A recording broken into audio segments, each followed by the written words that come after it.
What's going on, everybody? Welcome to another episode of Off the Couch Boxing. I'm your host, Reckless Rex Ruger, along with the Alexis Arguello puppet, and we are back with another kick-ass episode. As usual, Benji's family duties have come up, so flying solo in this one. Old friend of the show on here, man. I'm pumped. Let's do it. Where's my man? What's up? I was worried, man. I was legitimately worried, man, like a brother. Damn, would you like Yeah, you to? just gotta hit your camera back on. Bottom of the screen, there's like a, there you go. Yeah, I was like, uh-oh, man, did I lose him, man? Like, I mean, like, really lose him? Where'd he go? Know what? That happens a lot. That happens a lot in podcasting, though, man. That we talked about it just now on the phone, man. That time difference, man. You probably thought 5 o'clock your time. Yeah, that's what I thought. That's because I'm like really for real. I was getting ready. I was about to jump in the shower and everything. Like I was about to. I get it, dude. Yeah, I got to ask you though, man, right off the rip, man, because you know when we spoke offline, like you mentioned that you just had a fight canceled, correct? Yes, I did. So okay, the fight got canceled, but so the way me and my team operates is like this. We booking at least like 3 to 4 shows in advance. Right. Because we trying to work. Right. We ain't turning nothing down. We trying to work. We going to go search and find whatever. I don't give it like so okay, now the fight for March 29th. I guess the promoter was, man, I don't know, man. Like the fight was on, then it was off, then it was on. Like, yeah, I guess like there was like something personal, like family issues. Like I guess one of his son got sick and caught pneumonia or something, or and then he like, but I mean, he wasn't communicating with the rest of the people with the boxing commission, and you know, so I mean. And I kind of sense your frustration because you know, you obviously are, starting a little later in life. You are 35 years old. Is that incredibly frustrating when things get pushed back when you're trying to kick things into high gear? I mean, I've learned to just, just let things flow because regardless, there's always going to be somebody that's going to want to fight. Right. There's always going to be somebody that's going to want to fight. And I always want to fight. Right. I always want to fight. Right. So, yeah. So like, like, okay, right now, we have May 4th. That's going to be like a Cinco de Mayo. It's going to be May 4th. And that is going to be in Humble, Texas. That's going to be real big. Then after that, a guy had reached out to me and like my job is not to negotiate, the fights and this and that. Like that's not my see, I try to do that early on. I try to do everything early on I try to like negotiate, train, be your own promoter, Like it's hard to wear all those hats. Yeah, so whenever and people all the time, like promoters and matchmakers, they reach out to me. Oh, McCLELLAN Jr. Oh, okay. We see he got some pro bouts on his belt. Yeah, and it helps that you've got name. It helps that you've got name recognition too, obviously, because of your father. Yeah. So they reach out to me, and I'm just like, look, man. I'm gonna give my manager's number. You give him a call, and we go from there. So not this fight, but my next fight, we looking at probably July. Yeah, July is looking real good for us. We're gonna take that fight. Plus, so May and July. You're looking at May and July. Yep, and July is gonna be big for me because the promoter wants me to be. So the promoter is. He's a fighter, he's a pro fighter, but he also does promotion. So he puts on fights too. Now he was a crunk fighter. So when he reached out to me, he was like, hey, I got big respect for your dad, man, you know, by him being a crunk fighter, you know, and I feel that, you know, as you know, a fan of your dad, you know, and you know, and a fellow crunk fighter, plus I'm also, you know, putting on fights, you know, I feel that, you know, it's my duty, you know, to help out, you know, any crunk family. That's So cool. I feel Yeah, I feel like, you know, you extended member of the Crunk family, you know, due to that's your nice. father. So, you know, I would love for you to be main event on one of my shows. So I'm like, hey, let's go.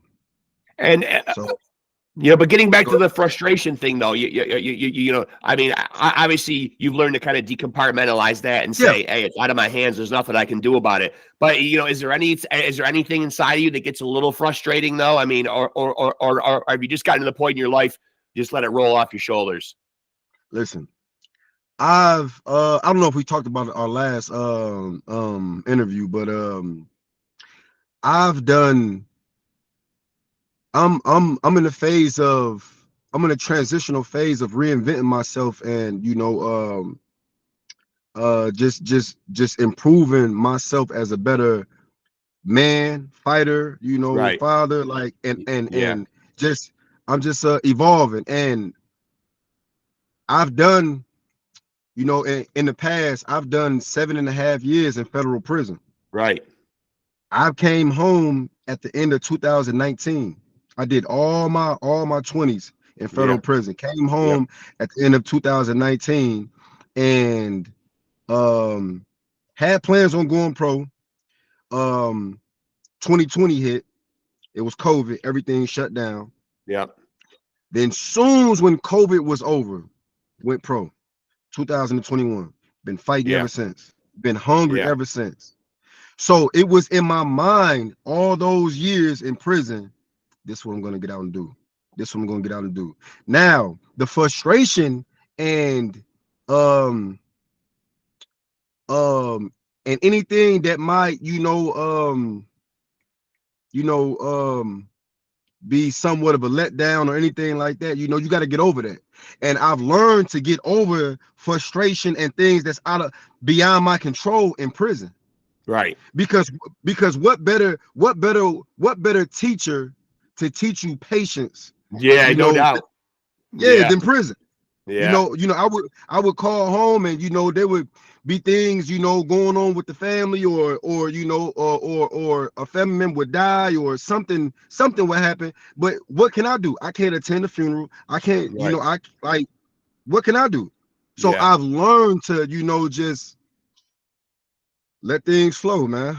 You You know? wreak, yeah, because I mean, if you don't, you wreak havoc on your own mental health. You know, I Yeah, mean, yeah. you know, And that's no good because listen, if I lose my cool, if I lose my composure, then how the hell can I focus on training, focus on the fight? So right? okay, for instance, the fight for the 29th of March got canceled. Now, in the gym that I'm in, my coach, he trains about there's about like 3 coaches in there. My coach trains about a good 5, 6 fighters in there.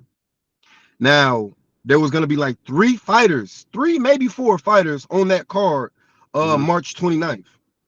One guy in particular, shout out to Chase, man. He's gonna have his pro debut. Well, he was gonna have his pro debut March 29th.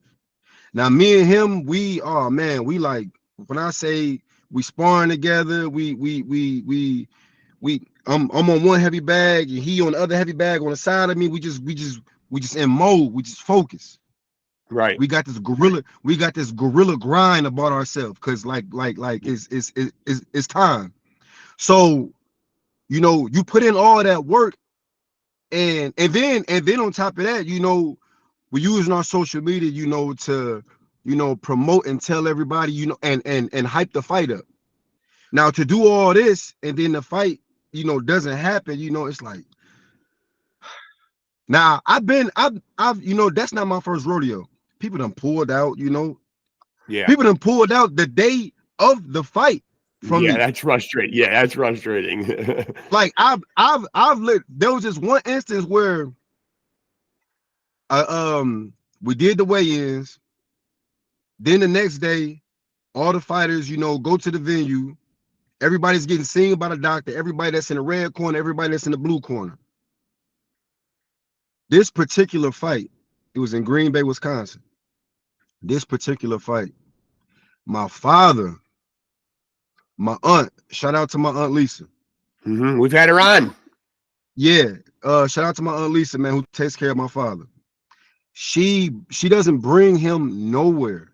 Like, as far as like, I mean, like, if it's like for a award ceremony or for a fundraiser or anything like that concerning him, stuff like that, she brings him out. But other than that, she's at home, they're comfortable, whatever. But she brought him out. It was a surprise to me because they surprised me.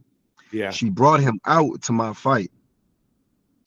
And when I tell you everybody was going crazy, like the boxing commissioner came up to him and shook his hand. It was just like, man, it was he's like he's royalty.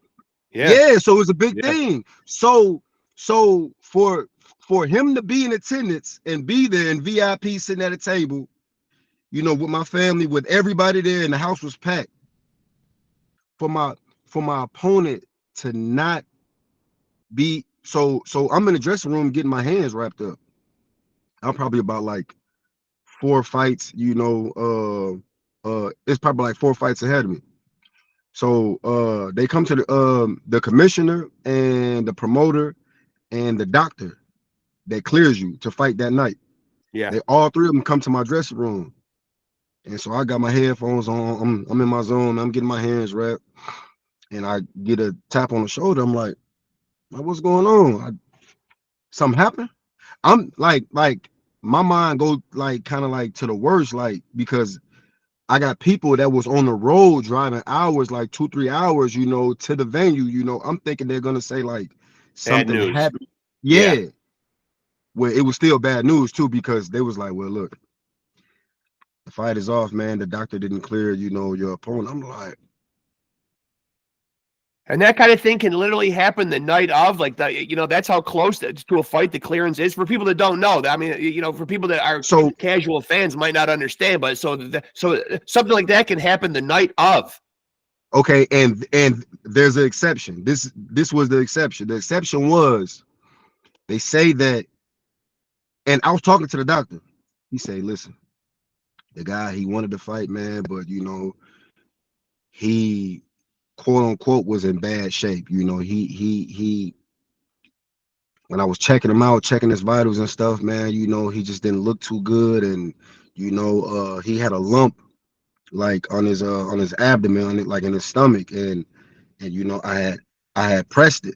He said he pressed on it, and the guy got to vomiting. I'm just like, man. So he was like, listen.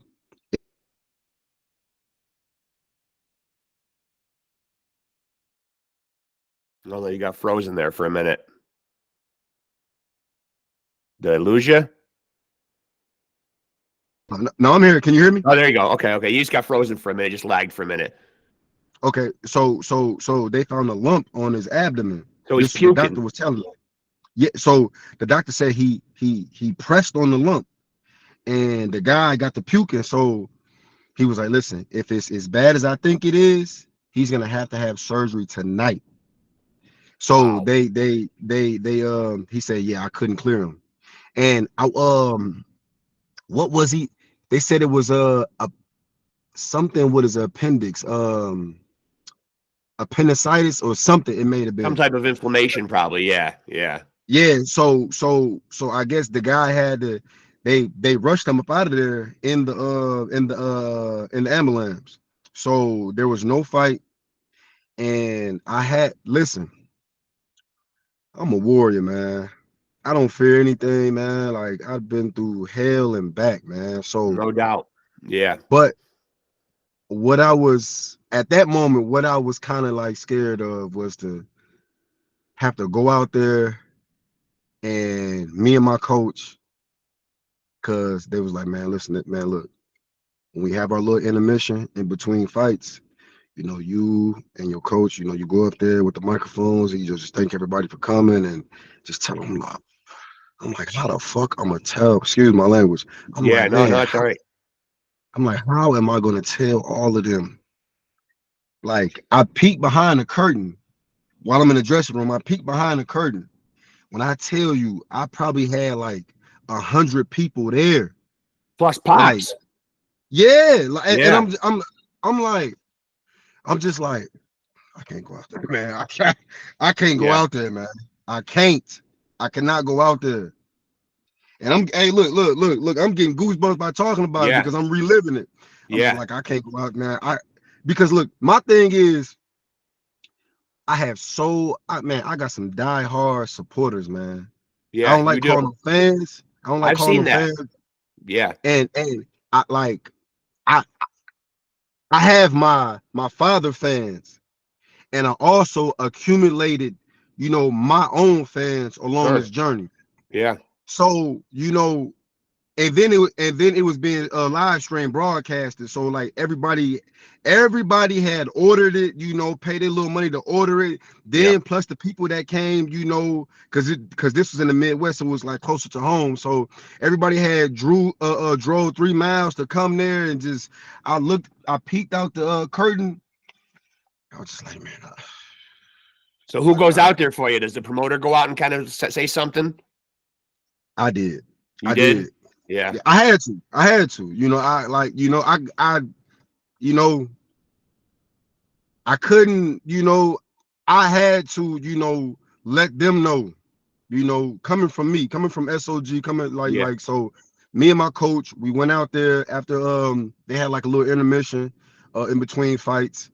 And then me and my coach went out there, we took the stage, and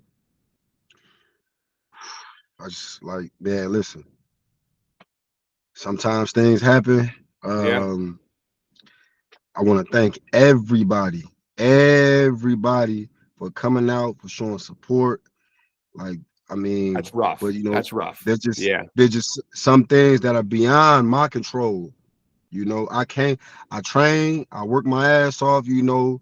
Um, do you feel like and now? Do you feel like there's a timetable though? You know, with that being said, you know, do you feel like there's a timetable for when you would like to be fighting for, you know, a world title? Because we've seen people like Vasily Lomachenko. He came in, he demanded that Bob Arum get him in a title fight. He wanted it to be his first fight, and Bob Arum couldn't even do that for him. But his second fight, he fought Orlando Salido for a title. Now we are seeing guys getting belts. You know, well, it seems not like nowadays it's laughable. Everybody's walking around with a goddamn belt nowadays. There's so yeah, many of them yeah, out there. it's You know what I mean? I mean, it seems crazy, but you know, but do you have a timetable when you'd like to be fighting for one though? And have you made that known to a promoter? I mean, I know right now you're still under 10 fights, but I mean, you know, certainly other guys have made that kind of demand. yeah, okay, so about that now. So um we want to fight for we want our next fight to be for ABO fight.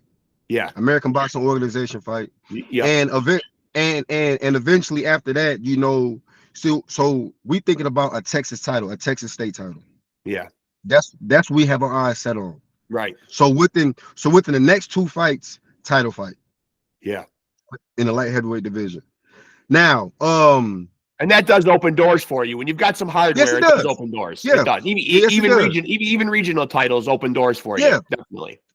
and now, how do I feel about titles? Just like you said, like, you know, nowadays, you know, people are, you know, what They they don't mean as much. yeah, but so with me, like I always say, and it's so important because this is a part of my image and a part of me. Right. I'm the people's champ, man. I'm Yeah. I'm I'm I'm like, I give off hope and inspiration, man. Like I said, I did 7.5 years in federal prison and came home at the age of 33 and went pro. Yeah. And you know, um, If that doesn't have the makings of a movie, I don't know what does. yeah, and then on top of that, I'm continuing on my father's legacy. My father Yeah. was a 2-time middleweight world champ, boxing Hall of Fame legend. Yeah. Like, I've brushed shoulders with like let's see, Julian Jackson, who my dad beat twice and took the belt from him. Love him to death, man. He trained me for 2 fights. I went over there in the Virgin Islands. He trained me for 2 fights. So like the things that I'm doing, like my second pro fight was in front of was on a Roy Jones Jr. card in Vegas at the Virgin Hotel. Well, Hard Rock Casino or whatever. But that was in front of Roy Jones Jr., Mike Tyson, Sugar Shane Mosley. Yeah. Like, so after I won my fight, my second pro fight in front of all these guys, went to the dress room, got dressed, came back ringside and sat next to Mike Tyson and was just watching the rest of the fights with Mike Tyson, man. Like, I'm like, my story is crazy, man. I made it. But I haven't made it because in my mind, I haven't made it until the story is over. Right. I haven't made it until the story is over. And this story is far from over. Yeah. This story is far from over. I'm 35 years old. Don't look or feel like it. Don't look or feel like it. So anybody in the gym down here in Houston that I spar, anybody, after I spar them, and we have a small talk, but like, yeah, man, so man, you really son of a legend, man. You like, man, you got something good going, man. Man, how old are you? I'm like, how old do I look? They be like, not 35. 26. Yeah. No, they say 25, 26. Yeah. 27 at the latest. And by the way, when you were just giving that big impassioned speech that you just gave about hope, I don't know if you did this or not, but a filter went off and fireworks went off behind you. Listen, I didn't do that. My hands were right. No, look, I didn't do that. Like, and I'm starting to see that technology is so crazy because I'm starting to see like that just happened. I don't know if it's like, because when I be on FaceTime with people and sometimes I guess, and now it's clicking. Yeah. I guess when you talk about certain things, your words just made fireworks. Your words just made fireworks. Hey. So look, look, even listen, even technology knows that, what I'm saying is your camera's off. Hold on. How do I turn this back on? Okay. There you go. Yeah, so even technology knows, man. Even AI knows, Yeah. The real people, my story resonates with them because it's like, okay, his father's not deceased, but his father is blind and confined to a wheelchair. Yeah, he's a casualty. He's more or less a casualty of the sport. He is. Gave his mind, body, and soul. Gave his everything to the sport. Yeah.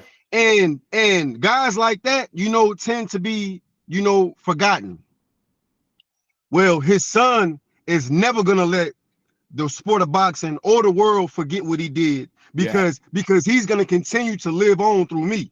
Yeah. Because I am S.O.G. and that's son of That's Gerald. real. I know. We're big fans. We love you on our show, man. And actually, my son is he's usually my co-host on here. You're one of his favorite guests. He did the first 2 interviews of today with me, but he's got parental duties. So, but he sends his best.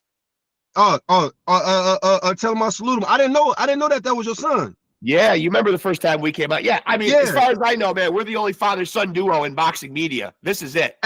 Hey, listen, and that's big because I swear I didn't like when I seen you 2 guys on here. Like I just thought that was just like your co-host. I didn't think that was your son. Yes, so you understand. Yeah, you understand the importance of the father-son thing. I love that, man. I love that. Proud of that. I didn't know. Hey, you should. Yeah. You should be because like I look at Well, because I get what you're saying about a legacy, because me and my son always talk about that. Like, look, no matter how big this podcast gets, well, it'll always be there for other generations of our family to watch. I mean, it's recorded, it's out there. It's there. Yeah. And I look at other father and son bonds and relationships when it comes to the sport I'm in. Yeah, which can be toxic sometimes. Sometimes they're not that good. Yeah, it can. So it has its pros and its cons. And I say it all the time. Like, 1 minute I'm like, man, because a lot of guys are like, man, hey, if that would happen to your dad, man, you probably have a few belts by now. You probably be doing this. I'm like, yeah, probably so. But then again, the other side of the coin is look at Floyd and his dad. Yeah, you get resentment. Yeah, a lot of those father-son teams don't work out, and I think sometimes it happens to be the father wants the limelight more than the fighter does. That it could be the father pushing the son too hard. Yeah, and he just and the son just loses the passion for it. Yeah,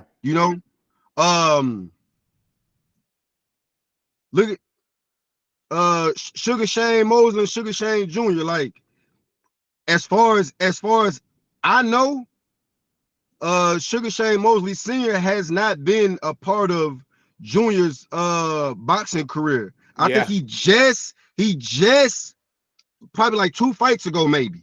Yeah, they just got together. Yeah, because his father wasn't always in his corner. Right. And that may be due to the fact that he probably didn't want his son to be in the sport. Right. He probably knows that. Well, he does knows the in and outs to the sport, and the sport can be shady. It can. And sometimes I imagine it could probably be tough, being a namesake and being like a junior, because people are looking at you and seeing your father, And you have, and I get the question all the time. Man, you got some big shoes to fill, man. You think you can live up to your listen? Yeah. Listen. And I stop him right there. I'm not chasing after what he did. Right. I'm not chasing after what he did. I'm continuing on his work and his legacy. Right. But and through me, his name is gonna live. But I'm creating my own name, my own brand. S.O.G. Like, S.O.G. is its own entity. Right. That's the son of Gerald. That's not Gerald. That's the son of Gerald. Even though my name is Gerald, but so my father, okay, my fighting style, very similar to his, very similar. Yeah. With punches. Yep. Big punches. Like anybody that spars me, they tell you, man, G-Man hits hard as hell, man. He's cracking. Yeah. So, but since I've been with my new coach, shout out to Ron Collins. Since I've been with my new coach, this will be my 5th fight with him. He's been teaching me to box. Yeah. Then be a puncher. Yeah. So the thing is to be a boxer puncher, which my dad was. My dad, because Emmanuel taught him how to box. He taught him the art of boxing. He did. So but my dad would get in there and get guys out 1st, 2nd, or 3rd round. Yeah. Now, my 1st, 2nd, and 3rd fight, I did have that mentality. I did. But it's like I got to thinking, like, as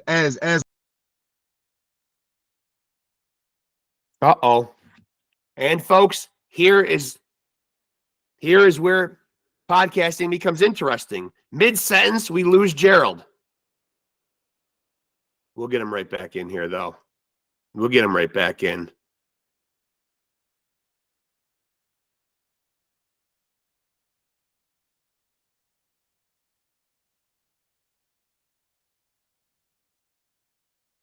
I was just telling the audience, Gerald will pop right back in. It happens.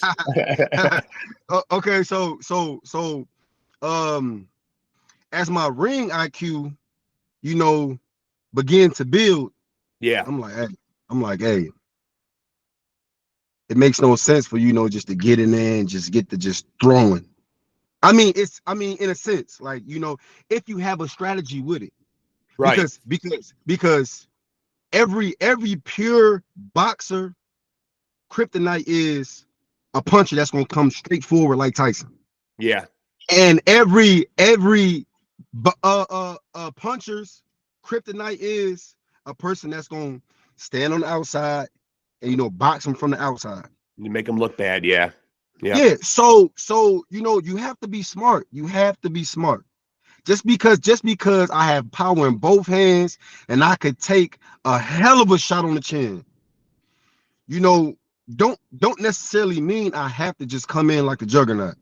Right. Now, we might have talked about this in your first interview, man, but did you get through those years in federal prison? Was this goal, part of the motivation that got you through those years? Because obviously, doing any kind of time being incarcerated is beyond words how tough that is on the human spirit. You know what I mean? Is boxing, obviously you've got family, that's a big motivator too, but was this always the dream, and is it coming to fruition the way you envisioned it when you were locked up? Man, I am so big on the power of manifestation, man, and just speaking things to existence, man, and staying focused and tapping into, the things that I think of and I want to happen, and just stay focused and tap into myself and just manifest it into reality, man. So yeah, to answer your question, everything is happening not exactly how I wanted it, but right. everything is going according to plan. Everything. Yeah. I would literally tell people when we would watch Friday night fights on ESPN, or highlights of a pay-per-view fight on ESPN the next morning. I would say, man, listen, I guarantee you when I get out, I'm gonna be on TV. Yeah. And I've been on TV several times. I had to get him in here, man. To say, hey, you know what? The first time he did our show, he didn't know we were father-son, man. Oh, no? No. I told him I told him obviously family, he's got 4 kids, man. So I mean, he can't make every episode, champ. You know how that is. Yeah, of course. I'm a father too. Of course. Yeah, I got that. Look, he's got food. Come in there and show us food. Yeah, but a couple episodes ago, we happened to be talking about, some of our favorite guests and kind of doing like a reminiscing show about all the people that we've had on. And you were one of my son's favorites, man. Thank you, man. On the list. Yeah, you're on the list, man. Hey, thank you. Hey, listen, look, your pops was telling me that his co-host was his son. I was like, get out of here, man. I didn't know, because when I did my first interview with you guys, I just thought, y'all was co-hosts, to this good boxing. But when he told me that, because I was like, yeah, like I'm continuing on the legacy, of my father. So, y'all got this father-son thing too. So I like that. Yeah. I like that. Yeah. I know you're probably looking at me and you're thinking, there's no way a guy that good looking could have a son that looks like that, man.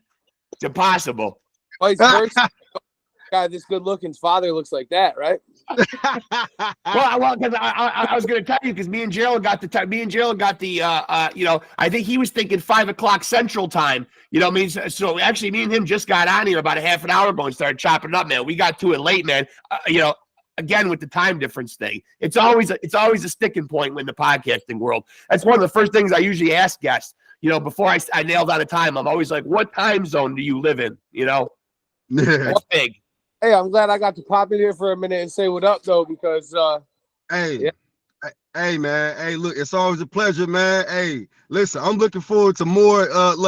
Probably my next 3 fights. Hey, because listen, look, we plan on fighting at least 6 times this year. So that's busy. Hey. That's busy. Yeah, so staying busy. We'll talk again soon. Yeah. Oh yeah, of course. All right, now get out of my interview. All right, hey, be good. All right. Talk to you soon. All right. Yeah. So Chip, I gotta ask though, man. Getting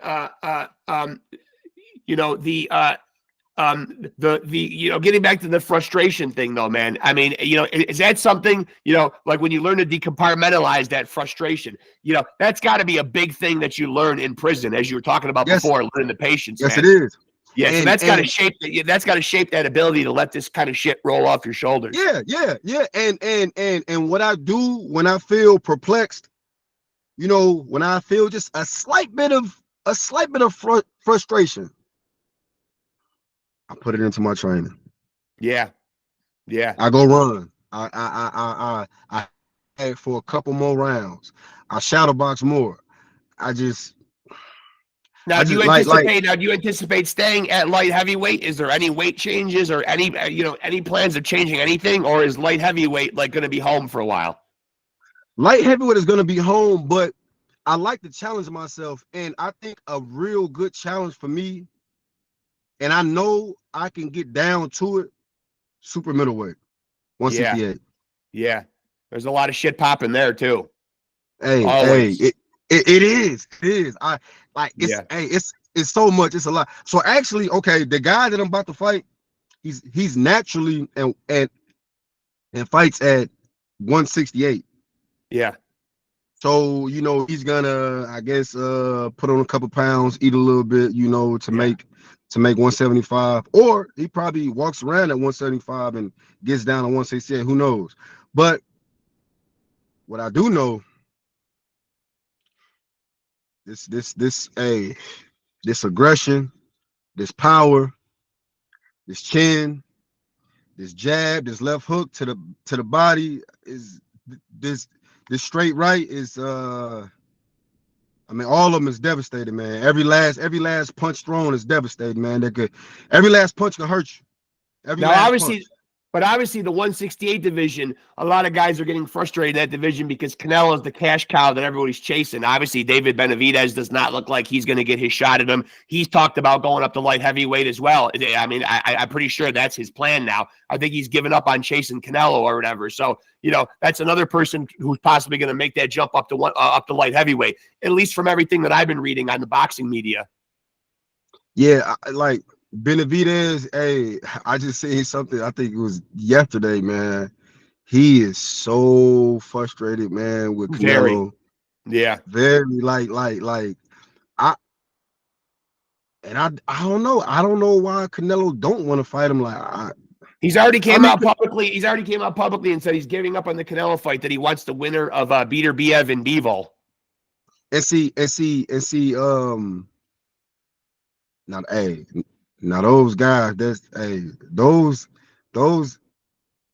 ain't your Canelos right there, man. Those two guys right there, those ain't your Canelos, man. So that's But David Benavidez, though, I think is even made made known that he could possibly make, cruiserweight, maybe even eke up and be a small heavyweight. I mean, he regularly walks around like north of 200 pounds.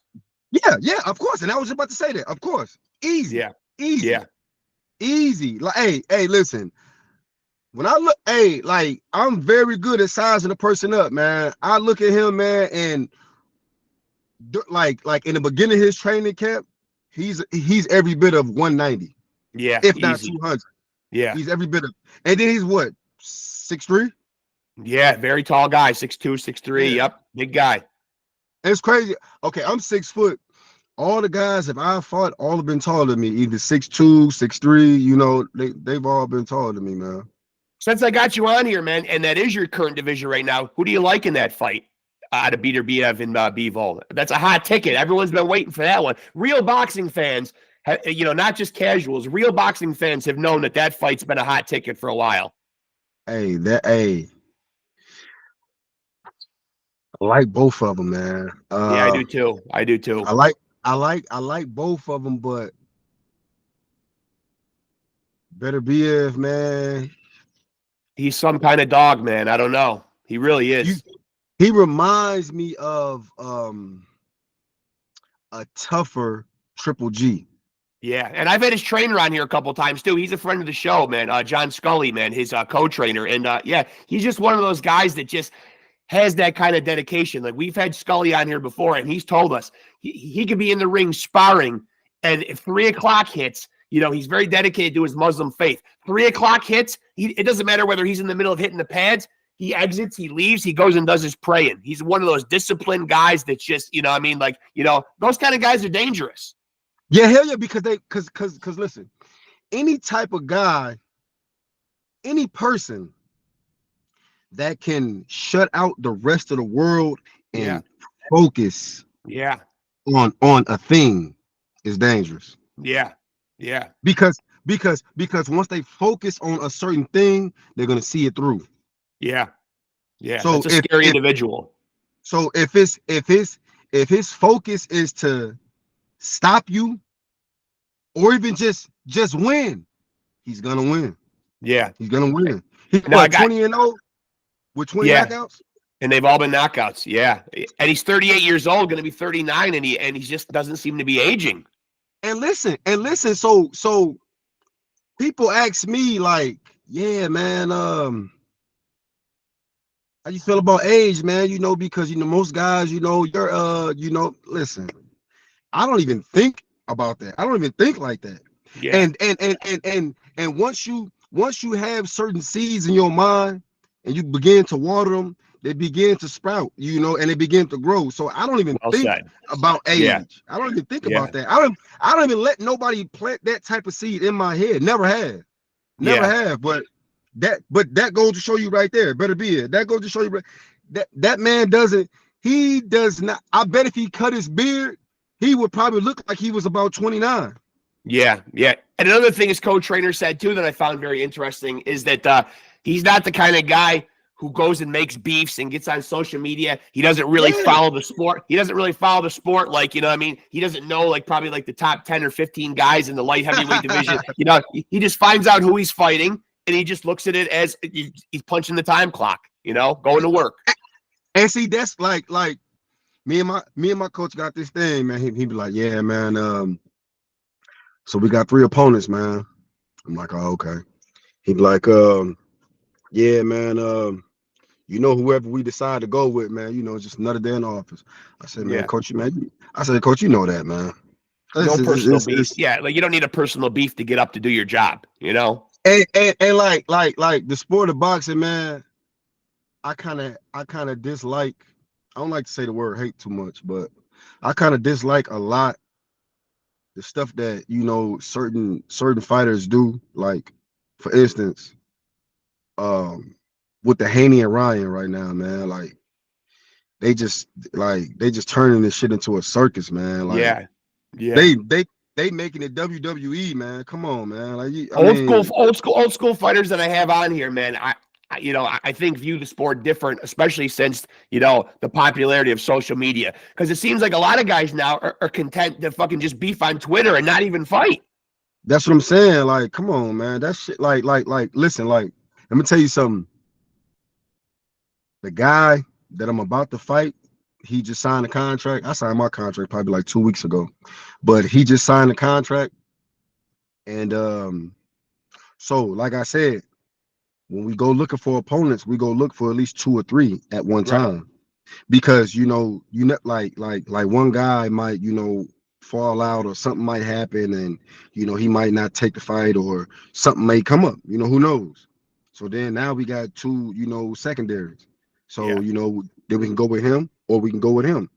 Now, so the guy that I'm fighting now, my last fight, January 2nd, which was a 2nd round knockout. January 20th, which was a 2nd round knockout. So we had 3 guys on the table, and the guy that I'm fighting now, he was the 2nd guy that we reached out to. Right. So, I guess before the first guy signed the contract, he found me on Instagram and he sent me a message. I never replied to it. Now the old me would have. So he sent me a message and was like, hey man, sign the contract, man. Tell your people, send the contract over, man. Sign the contract, man. I'm gonna put you to sleep. Oh, wanting to beef with you. Yeah. Yeah, I looked at that. I was just like, come on. Yeah, I'm not in high school here. What you? Hey, listen. What you? What you didn't take pointers from Rolly? What you Yeah, like what do you yeah, yeah. like what do you do? I mean, what we doing here, man? Like we ain't like Right, I don't listen, I don't know you personally. I don't know right, you because if you knew me personally, you wouldn't talk like that. right. You wouldn't you listen, I'm an absolute wolf. Yeah, You wouldn't talk like that. right. So he trying to, but you got guys that they want the payday. Yeah. I'm A side, he B side. They want the payday. Or they might, So or they might just need to do that to to fuel themselves up sometimes yeah, too. yeah. Boost their confidence. Yeah, Listen. So now he getting what he want now. Now he yeah, getting what he want. He yeah. getting his little payday. He. But I guarantee you, and mark my words. I've looked at all his fights. He's been stopped. He's been stopped multiple times. But he I think he's been stopped to the body. I want to say about a good I seen at least 3 fights. Yeah, 3 fights he has been took a body shot and just never got up on like under the Ryan Garcia Act. yeah, So yeah. listen. So that tells me a lot. I will First off, I hit harder than anybody he's ever fought. Yeah, Second, when I do touch you to the body, and I don't want to go in there and just stop him. And I said that for my last fight, but I I got a lot of power, and I'm just super aggressive, so that tends to overwhelm my opponent, and right. TKO or knockout. But I don't want to just stop him. I want to beat his ass the whole fight. And The this is the guy whole you're fight. fighting. And this is the guy you're fighting in May. May 4th. Yep. Yeah, poor guy, poor May 4th. bastard. Yeah. You don't even know. He don't even know, champ. You don't even know. Oh man. Hey, listen, I just want to talk to him because I know, because like first, second round, he pretty sharp. Yeah, Third round, something about him just fizzles out. yeah, I don't know what it is. Something about him just fizzles out.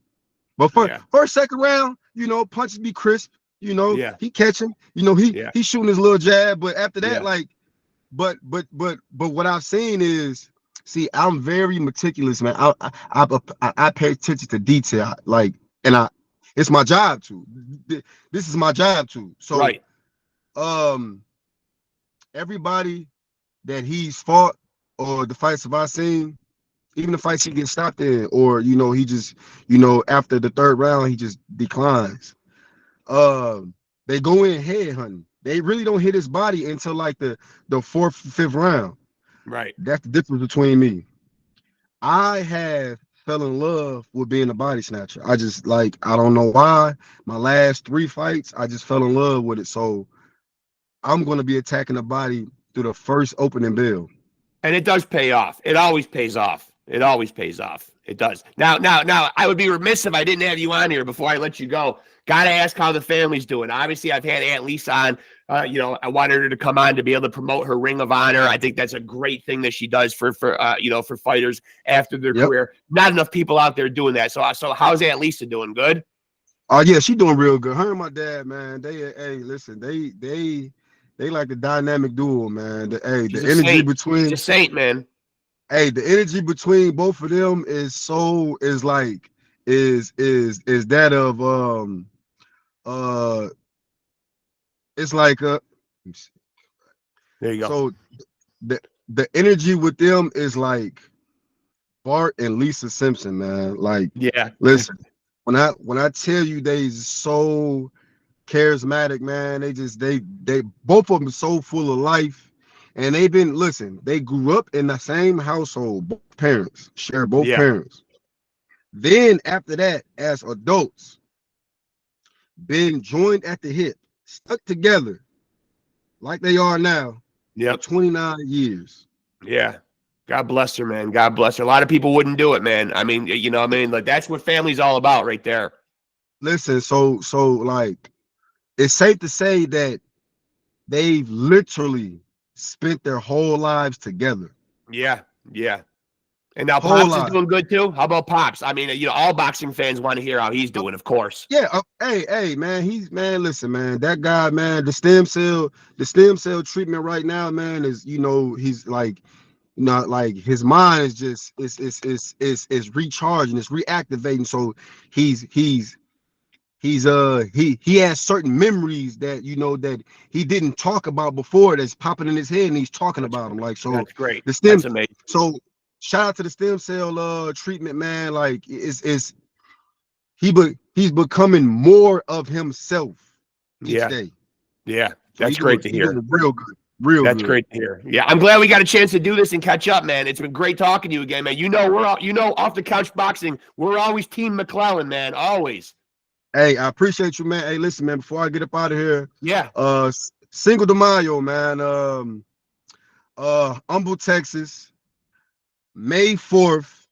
It's gonna be exciting show, man. Exciting show, man. And shout out to Off the Couch Boxing. Thank you, man. Hey, it's a pleasure to always be present with you guys, man, and chop it up and rap with you guys, man. I appreciate the love, man. And I gotta find out, man. I gotta get with you offline. I'm seeing all this phenomenal S.O.G gear, man. I gotta get us some. Oh yeah, man. Hey, I'm gonna make sure I send you a couple hats and t-shirts, man. I got to. I'll send you the address. Okay. I mean, me and my son will be your human billboards, man. We'll rock it all the time. Hey, thank you, man. Hey, I appreciate you, man. It's an honor, man. Yeah, I'll talk to you soon, brother. And as soon as I get off, I'll send you our info, man. You just tell me how much they are, man. All right, I got you. I appreciate you. Yeah. I'll talk to you soon, brother. It was good talking to you, man. Blessings, man. All right, blessings. Thank you. Yeah, talk to you soon, brother. All right. There he goes, folks. Old friend of the show, Gerald McCLELLAN Jr., S.O.G, son of Gerald. You know his dad. If you're a boxing fan and you don't know his dad, you get the hell off of our channel. His dad, of course, the legend himself, Gerald McCLELLAN, the G-man. I mean, one of the hardest crackers in the day that there ever was. The guy could punch, man. Obviously had that horrible fight with Nigel Benn. A lot of rabbit punches, call it what you will, man. But obviously a lot of health issues stem from that. But the guy literally gave his heart, soul, life in that ring. Gerald Jr. is carried on that legacy, man. We love him here, man. Me and Benji's always Team McCLELLAN. That's the second time we've had Gerald Jr. on. We've had Aunt Lisa on, Gerald's sister and Gerald Jr.'s aunt.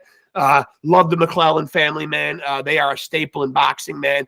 Always happy to be joined by him, man. And he's a friend of the show, man. As he said, be looking for his fight May 4th. Guy was already popping some shit. So his goose is already fucking cooked. We already know this guy is done, man. Gerald going to handle some business in true S.O.G fashion. Of that, I have no doubt. And glad my son Benji's got to pop in and say hi, man. He's got parental duties. Can't make every episode. 4 little kids, man. So, Pops is always there to steer the ship, man. But I'm glad my son got a chance to pop in and say hi to our buddy, man, S.O.G, man.